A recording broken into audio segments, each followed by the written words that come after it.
হচ্ছে এমন অভিযোগ তুলেছে যুক্তরাষ্ট্রভিত্তিক একটি আন্তর্জাতিক শ্রমিক সংগঠন। এই অভিযোগে সংগঠনটি বাংলাদেশের জিএসপি সুবিধা ফিরিয়ে না দেওয়ার দাবি করেছে।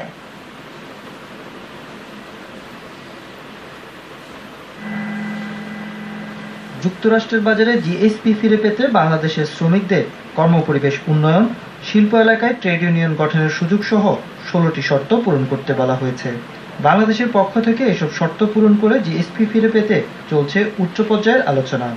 তবে এবার দেশের টেলিযোগাযোগ খাতে শ্রম অধিকারের বিষয়টি সামনে এনে জিএসপি সুবিধা দেওয়ার বিপক্ষে দাঁড়িয়েছে যুক্তরাষ্ট্রভিত্তিক একটি আন্তর্জাতিক শ্রমিক সংগঠন। বেসরকারি মোবাইল অপারেটর গ্রামীণফোনে কর্মী ছাঁটাই করা ও ট্রেড ইউনিয়ন গঠন করতে না দেওয়ার অভিযোগ তুলছে সংগঠনটি। মার্কিন দূতাবাসের মাধ্যমে এই ধরনের অভিযোগ করা হয়েছে বলে জানালেন শ্রম সচিব।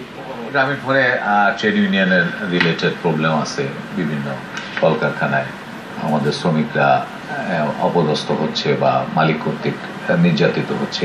জিএসপির সাথে যদি এটা লিঙ্ক করা হয় তাহলে এটা নতুন একটা অধ্যায় শুরু হবে। তবে এই বিষয়ে দুদেশের মধ্যে আরো আলোচনার প্রয়োজন আছে বলে মনে করেন শ্রম সচিব।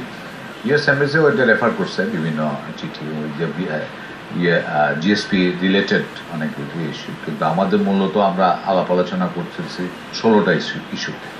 নতুন কিছু ইস্যু যদি তুলতে হয় আবার ওনাদের সাথে বসতে হবে। এ নিয়ে কথা বলতে রাজি হয়নি গ্রামীণফোন কর্তৃপক্ষ। তবে এক লিখিত বক্তব্যে প্রতিষ্ঠানটি জানিয়েছে কর্মচারীদের মধ্য থেকে প্রতিনিধি নির্বাচনের অনুমতি দিয়ে থাকে গ্রামীণফোন। Ashraf Alam, Independent News, Dhaka.